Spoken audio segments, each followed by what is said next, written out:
Saludos a toda nuestra audiencia de Microjuris. Como saben, el 70 aniversario de la Constitución de Puerto Rico es este próximo 25 de julio y como preámbulo hemos invitado al licenciado Rafael Cox Salomar para tener un diálogo con él en cuanto a este importante documento.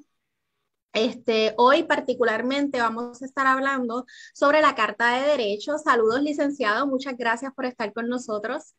Buen día a ti, buen día a los usuarios de Microjuris. Y como tú adelantas, estamos en anticipación del 70º aniversario de la Constitución de Puerto Rico. Nosotros ya tuvimos un primer podcast en donde trazamos la historia constitucional de Puerto Rico desde el siglo XV, desde la época del Consejo de India hasta la época de promesa. Y en esta ocasión nos vamos a enfocar, como ya habíamos adelantado en la ocasión anterior, en la Carta de Derechos de la Constitución de Puerto Rico, que posiblemente es la contribución más importante que los constituyentes puertorriqueños le legaron a las generaciones del presente y del futuro. Lo primero que quiero destacar es que en la historia constitucional de Puerto Rico no se había dado la extensión a la isla de un catálogo de derechos fundamentales. En tiempos de España, en las dos ocasiones en donde las constituciones españolas contuvieron un catálogo de derechos individuales, esos derechos no fueron extensivos, no fueron hechos extensivos, no fueron aplicables a Puerto Rico ni Cuba. Ese fue el caso de la Constitución de 1869, que en su título primero establecía una serie de derechos, pero esos derechos no fueron hechos extensivos a Puerto Rico, y la Constitución de 1876 de España, que aplicó en el último periodo del coloniaje español en Puerto Rico, pero su título primero, que contenía un catálogo de derechos, tampoco fue hecho extensivo ex proprio vigore a Puerto Rico. Cuando se da la invasión de 1898 y se pone en marcha la aprobación de la ley Foraker, esa primera ley orgánica tampoco contenía un catálogo, una carta de derechos. Distinto a la ley orgánica hawaiana, que tenía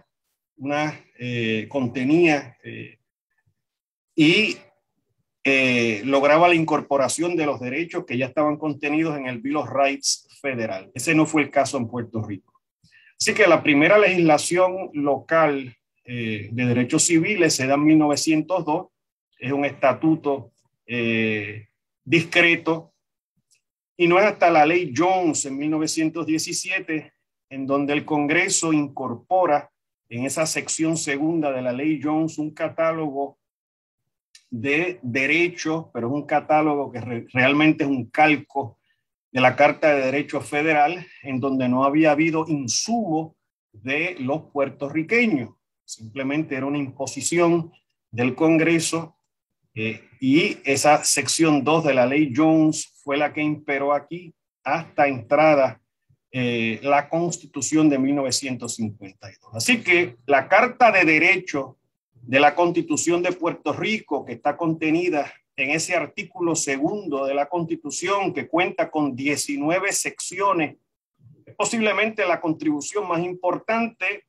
Es la primera vez que un grupo de puertorriqueños articula un catálogo, un mapa, una hoja de ruta de cuáles son los valores fundacionales de nuestra civilización, de nuestra sociedad. Y se nutre no solamente de la Carta de Derechos Federal, se nutre de lo que había sido el desarrollo luego de la Segunda Guerra Mundial de unos principios jurídicos internacionales con respecto a la inviolabilidad de la dignidad humana a raíz de los juicios de Nuremberg de 1945, a raíz de la Declaración Universal de los Derechos Humanos de Naciones Unidas de 1948, a raíz de la Declaración Interamericana de los Derechos y Deberes del Hombre también de 1948, e inclusive a raíz del constitucionalismo, del nuevo constitucionalismo alemán, de la posguerra y de la proclamación en 1949 de la Constitución de la Alemania Occidental, que contenía en su primer artículo una defensa férrea de la dignidad humana. Esas fueron las influencias ideológicas que de alguna manera marcaron a la generación constituyente puertorriqueña al momento entonces de confeccionar una carta de derechos para la Constitución de Puerto Rico. No olvidemos que la ley 600, que explicamos en el podcast anterior, una ley del Congreso que abre el espacio para la confección de la Constitución de Puerto Rico, que fue ratificada por el pueblo de Puerto Rico, establecía en sus disposiciones que la Constitución que los puertorriqueños fueran a redactar debería de contener una carta de derechos. Así que era un requisito de la ley 600 que la Constitución de Puerto Rico tuviera una carta de derechos. Cuando se elige la Convención Constituyente y cuando el pueblo selecciona a esos 92 delegados, dentro de esa convención, en su organización interna, se designa una comisión para atender con especificidad el tema de la Carta de Derechos. Esa comisión la presidió Jaime Benítez, que en aquel momento era rector de la Universidad de Puerto Rico. Esa era la posición máxima, no existía el concepto, la figura del presidente de la universidad, y don Jaime era el rector, que para propósitos contemporáneos era el presidente, el líder de la Universidad de Puerto Rico. Entonces, don Jaime Benítez, con participación de delegados de otras ideologías y persuasiones políticas, don Jaime era un delegado por acumulación del Partido Popular, pero en esa comisión de la Carta de Derechos participó don Leopoldo Figueroa Carreras, que era el portavoz de la minoría republicana en la Cámara. Participó don Lino Padrón Rivera, que era líder del Partido Socialista. Participó Antonio Reyes Delgado del Partido Socialista. Así que hubo una participación amplia del espectro ideológico en esa comisión que se dio la tarea de fraguar, de articular esa Carta de Derechos. La Carta de Derechos de Puerto Rico es distinta estructuralmente, ideológicamente, al Bill of Rights, a la Carta de Derechos Federal, que son esas primeras 10 enmiendas de la Constitución de los Estados Unidos. Lo que James Madison hizo al articular ese Bill of Rights durante las sesiones de ese primer Congreso de 1791, 1789 al 91, fue muy distinto a lo que los constituyentes puertorriqueños hicieron. Lo de Madison era un arreglo político para crear un balance dentro del federalismo vertical de los Estados Unidos, entre el gobierno federal y los estados. Lo que Jaime Benítez y este grupo de puertorriqueños hizo fue totalmente distinto, fue articular un catecismo de valores a la luz de los pensamientos y las ideologías más avanzadas, cimentadas en el concepto de la dignidad humana. Obviamente, en el caso de Madison se crea una Carta de Derechos cimentada sobre la mácula de la esclavitud negra que imperaba y siguió imperando en los Estados Unidos hasta los tiempos de Lincoln, en la Guerra Civil, generaciones más adelante. Así que para los abogados que nos están sintonizando, los estudiantes de Derecho que nos están sintonizando, inclusive los jueces que nos están sintonizando, vamos entonces a desmenuzar de forma puntual cada una de esas 19 secciones de que se compone la Carta de Derechos de la Constitución de Puerto Rico. Lo primero que quiero destacar es que la primera sección de esa Carta de Derechos es fundamental. Posiblemente uno de los pasajes más preciosos de la Constitución. Establece el principio rector que la dignidad humana será inviolable. Esa disposición no existe en la Constitución de los Estados Unidos.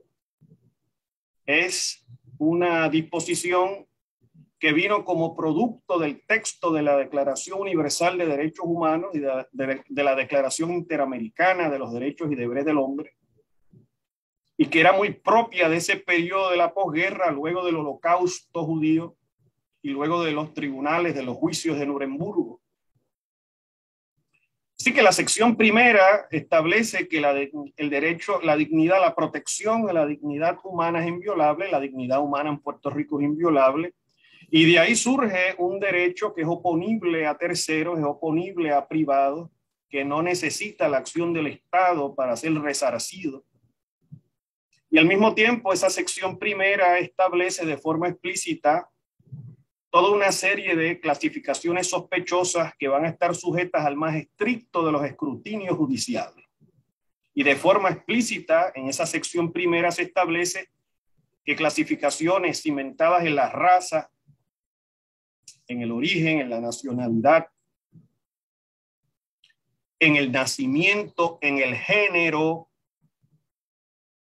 en la condición social, en las ideas políticas y religiosas, que esas clasificaciones, si el Estado hubiere de clasificar a las personas en función de esas clasificaciones, esas regulaciones o esas acciones del Estado requerirían del más estricto escrutinio judicial. Eso no existe dentro de la Constitución Federal, esa enumeración taxativa explícita. Y en el contexto de Puerto Rico, el discrimen de género requiere del más estricto escrutinio judicial, cosa que no ocurre en el contexto federal, en donde el escrutinio es intermedio en el contexto de género. Y lo mismo en el contexto de ilegitimidad o nacimiento, en donde nosotros aplicamos escrutinio estricto por mandato de la sección primera de la Carta de Derechos, y en Estados Unidos se aplica el escrutinio intermedio. Así que ahí están algunas de las distinciones importantes con el ordenamiento federal. La sección segunda de la Carta de Derechos, que tampoco tiene parangón en el modelo federal, establece no solamente que el derecho al voto es fundamental, sino además que el derecho al voto, ese voto constitucionalmente garantizado, ha de ser secreto, ha de ser universal, ha de ser directo y ha de ser igual.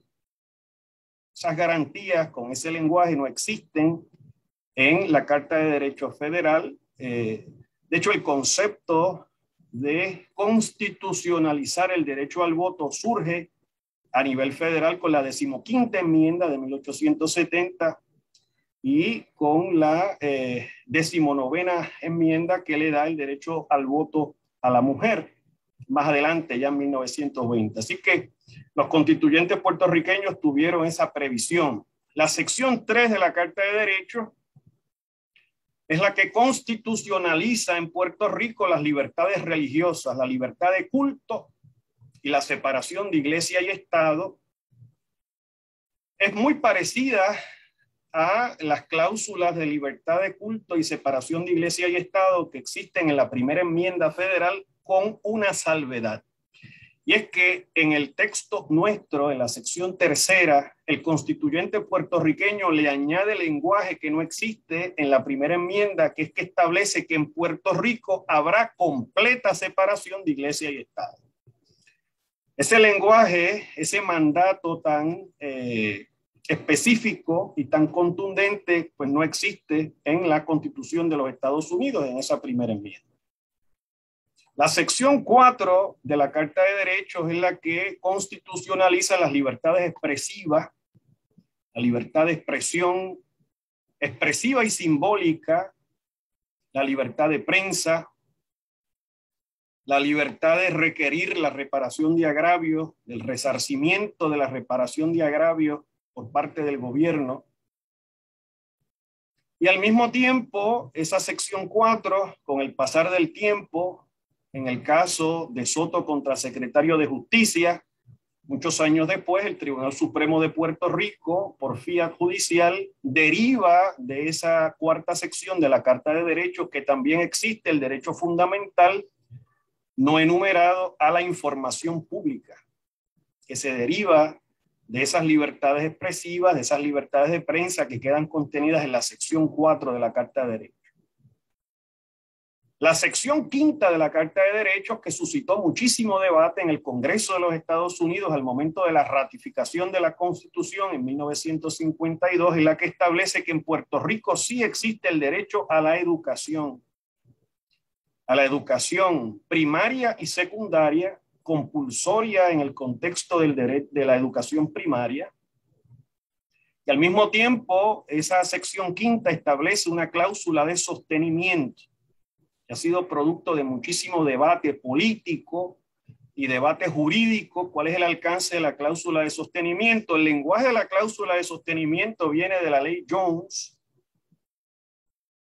y la cláusula de sostenimiento lo que establece es que el gobierno de Puerto Rico no habrá de financiar, no habrá de subsidiar la educación privada, particularmente en el contexto primario y secundario. El Tribunal Supremo se ha expresado en los últimos tiempos sobre el alcance de la cláusula de sostenimiento, y ha habido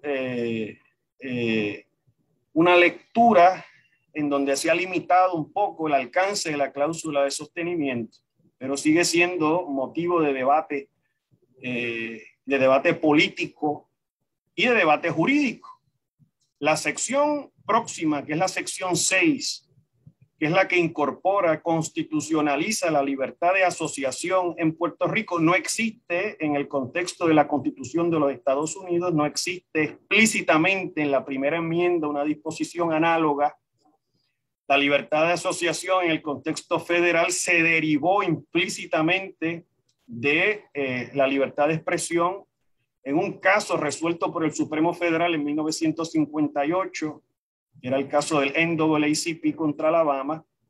Y en el caso de Puerto Rico, la libertad de asociación está explícitamente garantizada en el texto mismo de la Carta de Derechos. La sección séptima de la Constitución de Puerto Rico entonces constitucionaliza a nivel local la garantía fundamental del debido proceso, de la igual protección de las leyes y de la protección contra el menoscabo de las obligaciones contractuales. Con respecto al debido proceso y la igual protección de las leyes, esos son derechos fundamentales desde los tiempos de la invasión del 98. Y a raíz de la lectura de los casos insulares, pues se deriva que esas protecciones existían en el contexto de Puerto Rico por ser fundamentales. En el caso del menoscabo de las obligaciones, esa protección no existía en la época de la ley Foraker. Existió entonces a nivel de la ley Jones a partir del 17 y fue constitucionalizada por los constituyentes en el 52. La sección 8 de la Constitución, que posiblemente junto con la primera sección que adelanté anteriormente, la sección 1 y la 8, si las tomamos en conjunto, son las secciones más ricas de la Carta de Derechos. La sección 8 establece de forma explícita que existe en Puerto Rico un derecho a la intimidad. Un derecho a la intimidad. Eso no existe en la Constitución Federal. El derecho a la intimidad a nivel federal se derivó jurisprudencialmente por el Tribunal Supremo de Estados Unidos en el caso de Griswold contra Connecticut, por voz del juez Douglas en 1965. 13 años después de la puesta en escena de la Constitución de Puerto Rico. En el caso de Puerto Rico, esa sección 8 establece un derecho a la intimidad que es oponible a terceros privados y que no hace falta que medie la acción del Estado para que se pueda invocar ese derecho a la intimidad. Es un derecho que es independiente de los demás derechos de la Carta de Derechos y que es fundamental. La sección 9 constitucionaliza la justa compensación en caso de expropiación, pero en Puerto Rico existía esa protección estatutariamente desde el comienzo. Primero porque la justa compensación, ese principio, ese derecho, fue el primer derecho que el Tribunal Supremo incorporó a los estados por vía de la 14ª enmienda, tan temprano como en 1897. Y nosotros a nivel local teníamos protección con respecto a la justa compensación. Los constituyentes lo que hicieron fue elevarla a rango constitucional. La sección 10 de la Carta de Derechos comienza entonces a establecer los derechos de los acusados. Y esa sección 10 junto con la próxima, la 11, son fundamentales y demuestran la riqueza de pensamiento del constituyente y lo vanguardistas que eran los constituyentes y lo progresistas que fueron esos constituyentes con respecto a los derechos de nuestros acusados. La sección 10ª trata de los registros, los allanamientos, las incautaciones, los arrestos y la supresión de evidencia mala vida. Y hay dos aspectos fundamentales. El primer aspecto que quiero destacar es que la sección 10 da el traste con lo que había sido la práctica en Puerto Rico. La sección 10 constitucionaliza el principio de que en Puerto Rico únicamente los jueces pueden emitir una orden de arresto siempre y cuando exista causa probable fundamentada en juramento. Antes de la Constitución, los fiscales podían expedir órdenes de arresto en Puerto Rico y se abusaba mucho de ello, particularmente en la época de la revuelta nacionalista de 1950. Esa práctica de permitir que un funcionario del Ejecutivo, los fiscales, pudieran emitir órdenes de arresto, eso se terminó con la puesta en escena de esta Carta de Derechos que en su sección 10ª establece que solamente los jueces pueden emitir en Puerto Rico órdenes de arresto que estén cimentadas en una demostración de causa probable por afirmación o juramento. La sección 10ª de la Carta de Derechos además constitucionaliza en Puerto Rico la norma de que se suprimirá toda evidencia que se derive del árbol envenenado, evidencia que haya sido mala vida, evidencia que se haya incautado de forma ilegal. Esa evidencia será suprimida. Obviamente, esta es un área del derecho compleja que tiene sus excepciones, pero se constitucionaliza en esa sección 10 este principio mucho antes, 9 años antes que el Supremo de los Estados Unidos incorporara esa norma en MAP contra Ohio, que eso ocurrió en el 61, o sea que los constituyentes nuestros se adelantaron 9 años a MAP y se constitucionaliza esa norma en la sección 10ª de nuestra Carta de Derechos. La sección 11 de la Carta de Derechos es amplia y entonces tiene un catálogo importantísimo de derechos para nuestros acusados. Se constitucionaliza la norma del juicio público y rápido. El juicio público ya había sido incorporado a los estados desde los años 40 por el Supremo Federal, pero el juicio rápido no. Nosotros nos adelantamos y en el caso de Puerto Rico se constitucionaliza la norma del juicio rápido antes que los Estados Unidos, en donde eso ocurre finalmente 15 años después del 52, en el 67, en el caso de Kloepfer contra Carolina del Norte. Esa sección 11 también establece que se constitucionaliza la presunción de inocencia, se constitucionaliza el derecho a la confrontación, se constitucionaliza la protección contra la doble exposición, que no se incorpora a los estados hasta el año 69, en el caso de Benton contra Maryland. Se constitucionaliza el derecho a asistencia de abogado en causas de delito grave. Eso no va a ocurrir a nivel federal hasta el caso de Wainwright en 1963. Se constitucionaliza el derecho a tener un jurado. Y en ese contexto tenemos que ampliar un poquito. Puerto Rico venía teniendo, y en Puerto Rico existía la figura del jurado desde 1901 a través de legislación local, en donde se exigía la unanimidad de los veredictos para convicción. Eso cambió estatutariamente en 1948. 1948, en donde entonces estatutariamente se establece la norma de que puede haber convicciones 9-3. Esa misma norma es la que se constitucionalizó en la sección 11 de la Carta de Derechos, pero recientemente en el caso de Ramos contra Luisiana, en el 2020, el Supremo de Estados Unidos resuelve que la unanimidad del veredicto para convicción constituye un derecho fundamental y por consiguiente esa es la norma en Puerto Rico en este momento. El derecho a la fianza absoluta, ese es un derecho absoluto, no existe a nivel federal y ha sido producto de mucho debate político, de intento en 2 ocasiones de enmienda constitucional. La protección contra las multas excesivas también queda contenida en esa sección 11 de la Carta de Derechos y apenas en el 2019 es que el Supremo Federal lo incorpora a los estados.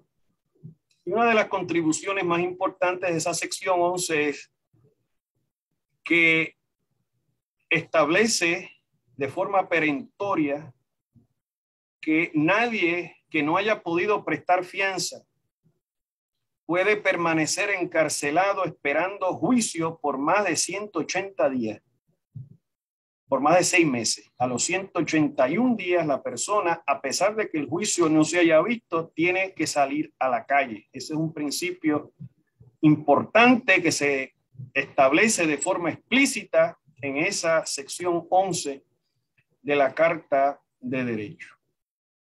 La sección 12 es la que constitucionaliza la prohibición de la esclavitud, de la servidumbre involuntaria, y es la que prohíbe las leyes ex post facto y los proyectos legislativos condenatorios en ausencia de juicio.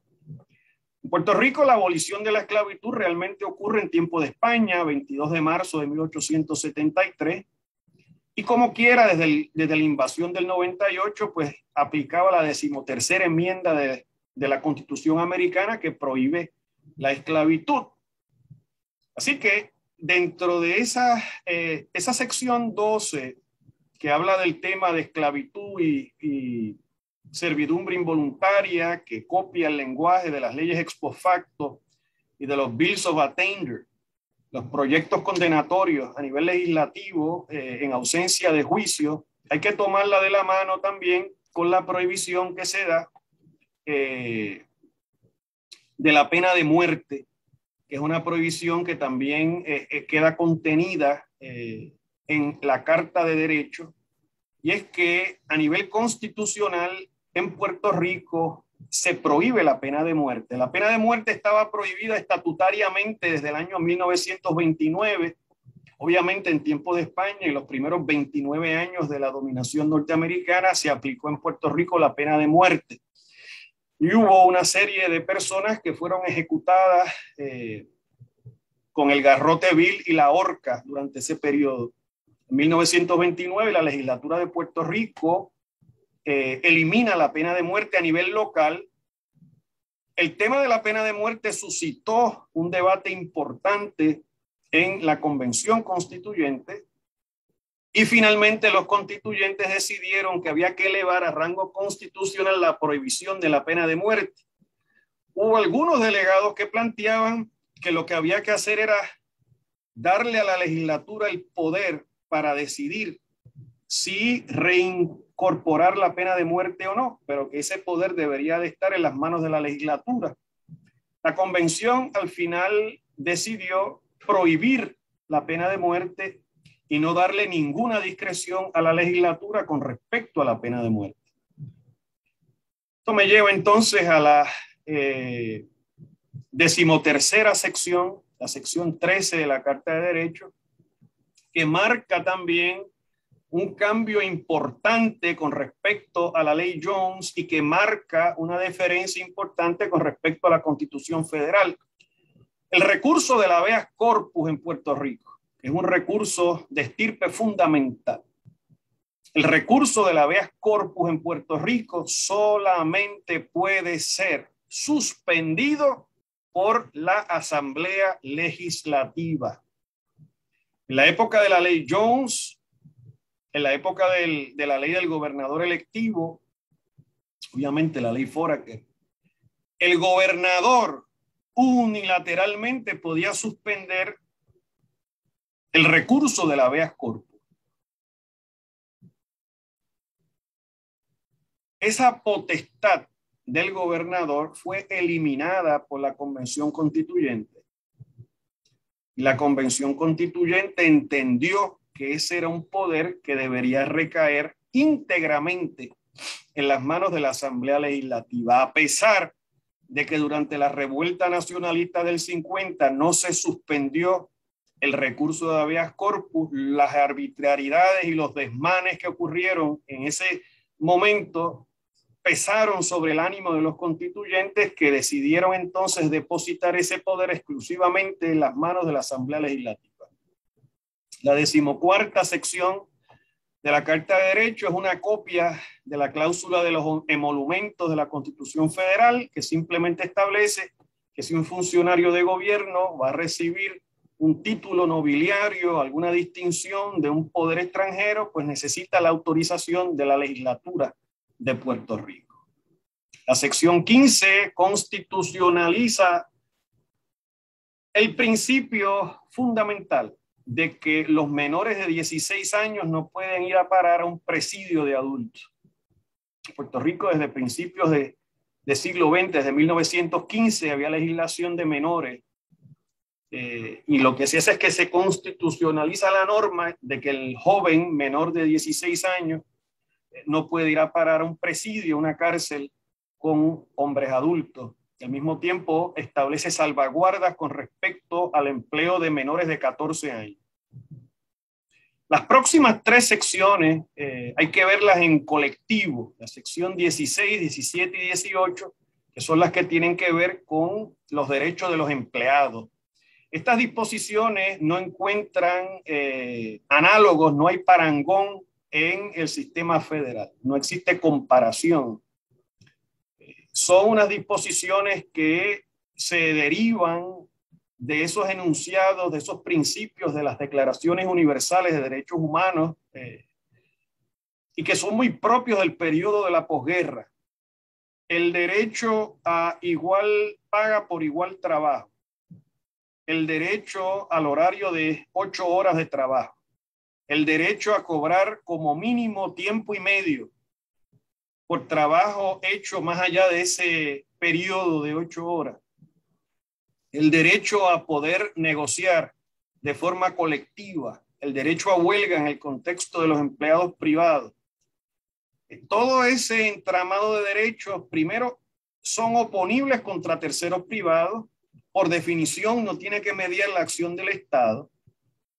Y crea todo un catecismo de valores, refleja un catecismo de valores, pero al mismo tiempo crea todo un cuerpo de herramientas disponibles para los empleados privados.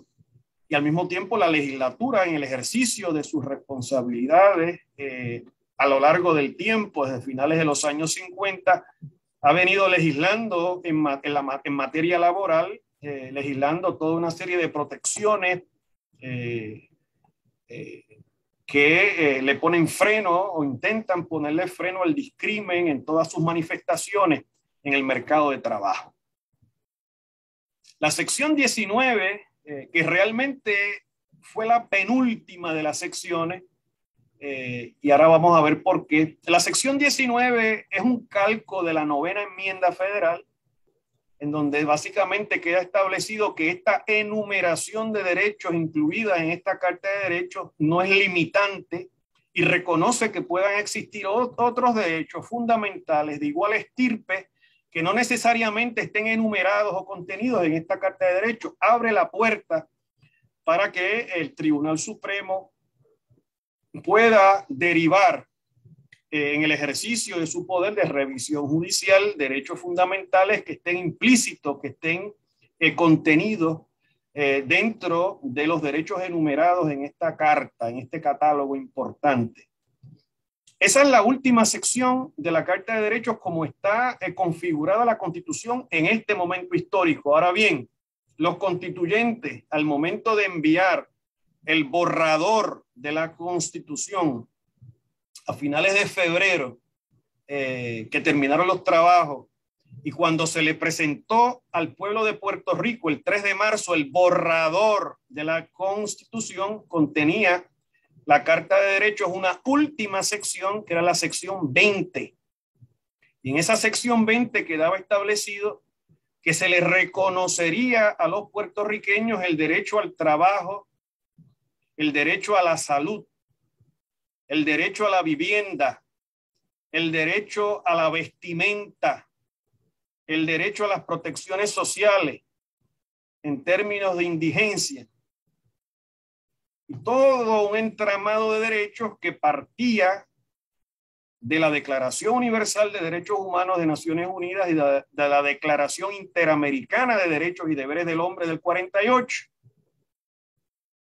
Cuando el Congreso de los Estados Unidos entonces pasa revista sobre el texto constitucional que le envía a la Convención Constituyente, de forma unilateral elimina la sección 20 de la Carta de Derechos. O sea que la eliminación de la sección 20 de la Carta de Derechos, que fue sumamente lamentable, fue una condición impuesta por el Congreso para entonces darle su aval a la Constitución de los puertorriqueños. Sin ese aval congresional, pues no hubiera habido Constitución.